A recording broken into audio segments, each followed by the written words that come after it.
I'm David Zizzo with the Oklahoman and News OK. I'm here with Tonya Hacker, who is the founder of Ghoulie, which is Ghost Haunts of Oklahoma and Urban Legend Investigations. Yes. Right? Yes. You've been doing paranormal investigations for years. Yes. And you've commented nationally on radio programs. You have an internet radio show Yes. or something. So you've been around doing this for a long time. Yes.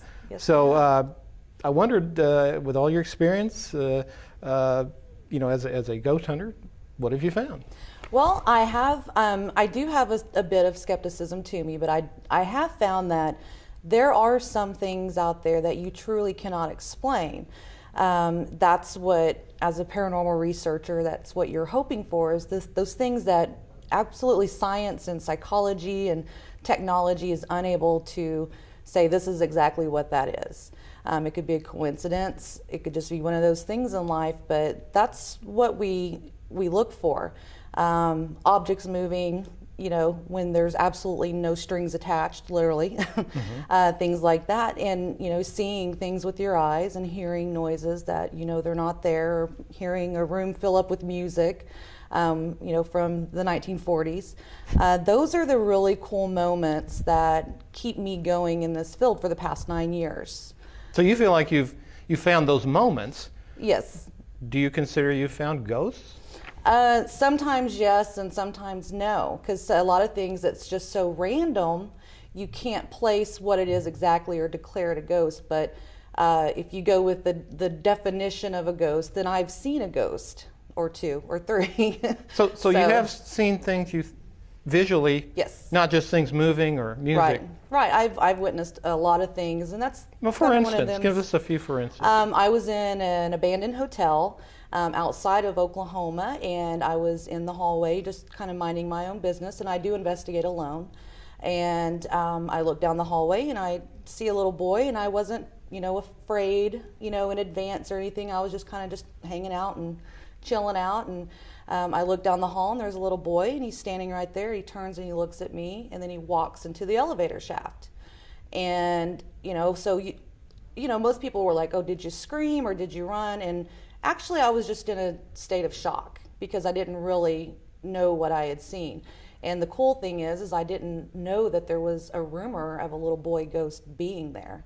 So they're like, oh yeah, there's a little boy here. He's been seen several times.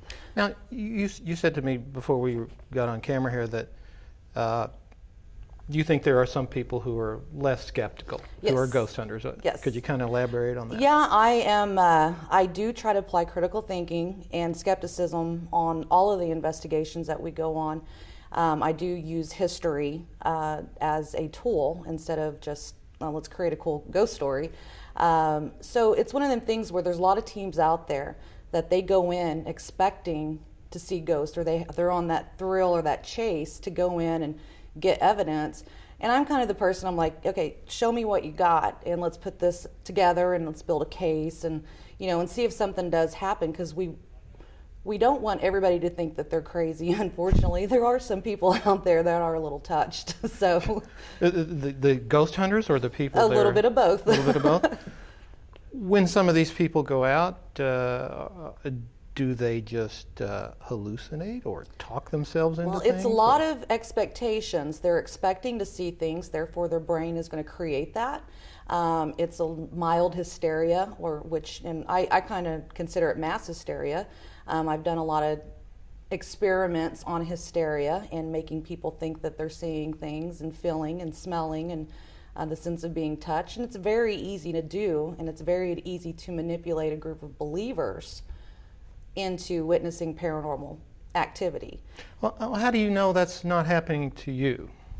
The manipulation by others. That's why not I go the manipulation by others, but the suggestiveness right, that you just right, are expecting something. Yes, and it's just one of them things where you need to know who you're dealing with, and you have to go in and try to remain calm and not pretend to be a ghost hunter and just kind of let the building or the place be who it is. It's totally possible that it is power of suggestion. Even with yourself? It depends. I like to go into places. I'm not psychic or anything like that. I'm about as psychic as this chair, but I don't like to know what's there going in.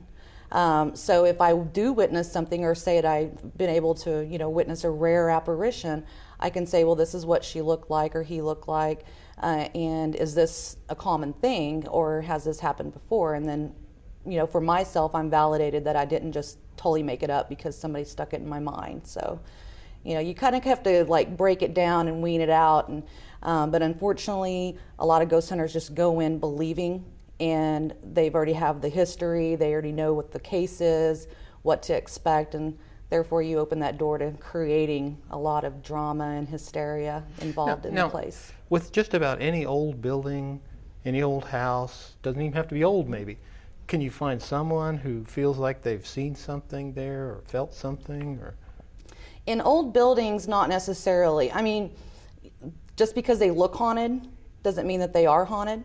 And the house that doesn't look haunted, we've had some of the best cases where we've had totally unexplainable things happen in the white picket fence house, where it looks like totally everything's the norm.